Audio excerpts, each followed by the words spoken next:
The recession is here, right? How are you going to survive as a martial arts school business? Watch this video and I'll show you how. Hey everybody, my name is Jennifer Waters and I actually help martial arts school owners scale their dojo profitably to 6 and 7 figures utilizing our own playbook that we made from our flagship dojo. In today's video, I'm going to tell you how to recession-proof your martial arts school. In fact, I'm going to give you some of the same strategies that we utilize to go from $5,000 to $85,000 of recurring revenue a month over 15 years ago when the 08-09 recession was underway. So let me go ahead and dig in with you on how to do this. The first thing that you have to understand is that people value relationships, not service. This is why it's so important that your instructors aren't just teaching class. Your instructors need to be building relationships. Now, some people might be going, well, I don't want my instructors building deep relationships because if my instructor leaves, then the whole entire student body leaves.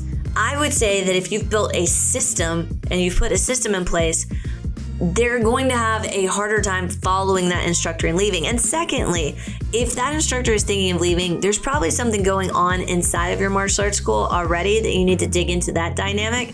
So we're not going to dig into that in this video. But I want you to make sure that you're building relationships. This is what we did. We just went all in on building relationships and making sure people really valued the relationship and really valued the mentorship that we offered them. And when it came down to, do I stop utilizing this service that I'm getting through martial arts classes because I have a relationship with the instructors or I don't have a relationship with the instructors, it really came down to the depth of the relationship with the instructors on why people actually stayed. And that's why our retention was through the roof during that first recession and how it's going to be through the roof during this recession as well. I would recommend you start deepening those relationships with your students now. Here's the easy way to do it. Make sure that you say the name of every student in every single class. Make sure that you're making eye contact with those students and that you have some type of appropriate physical touch, knuckle bump, high five, shoulder tap, something like that to let them know that you value and appreciate them. People love hearing their own name. It's their favorite word in their language. So make sure you're saying their name every single time in class. Now, another thing that you also want to work on is you want to work on making sure that you're calling students that are missing. You're texting them. You're letting them know, hey, I didn't see you in class last week. Everything okay? We miss you. This not only shows the depth of relationship, it also is going to prevent them from thinking, oh, well, it doesn't matter if I go to class this week and oh, I'll skip out on next week too. Because the longer that someone is not utilizing your service, the easier it is to get rid of your service.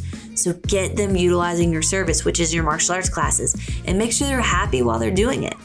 We want to make sure that we send out that text message as soon as they've missed classes for 1 week. So on that Monday, make sure you're sending out those text messages and you're getting out those calls to get people back in the door. Now, the third thing that will help you recession-proof your martial arts school is to really focus on the good and creating a real connection. Now, this can be done in multiple ways, but I think that this is the off-the-mat stuff that is so important to do. And one of those things that you have to do is you have to make sure you're asking about what's going on in their lives. You know, how's work going? How have they been able to improve in the focus or the confidence or those types of things on the mat? And when you're able to do those things, what it does is it creates that real connection that reinforces what I talked about earlier, making sure that the connection on the mat with the student is good, but the connection with the family is good too. And when you have that connection, especially if you have kids that are taking classes and you have a family that you're talking to, you got to remember, if that kid says, oh, I don't want to go to class, that parent's going, no, we're going to class because you're going to disappoint so-and-so if you don't show up, or because they have a relationship with you. When we are able to create those dynamic relationships, not only does it help recession-proof our school, it helps create better trust. It helps create better martial arts students too, because a student that trusts you as a mentor is going to perform at a higher level than they would have without trust. You know, I'm a fighter and competitor, and so trusting what my corner has to say at that exact moment when they're telling me to fight, when they're telling me to do the things that I need to do, is crucial to actually being successful inside the ring and inside the cage. So I would suggest for you that you start working with your staff on building those relationships and going a little bit deeper than just a surface hello and goodbye. Hey, listen, if you're getting a ton of value out of this video, hit that like button, hit that subscribe button. We publish videos every single week here on this YouTube channel. They're designed to help martial arts school owners just like yourself. So until next time, guys, keep being awesome.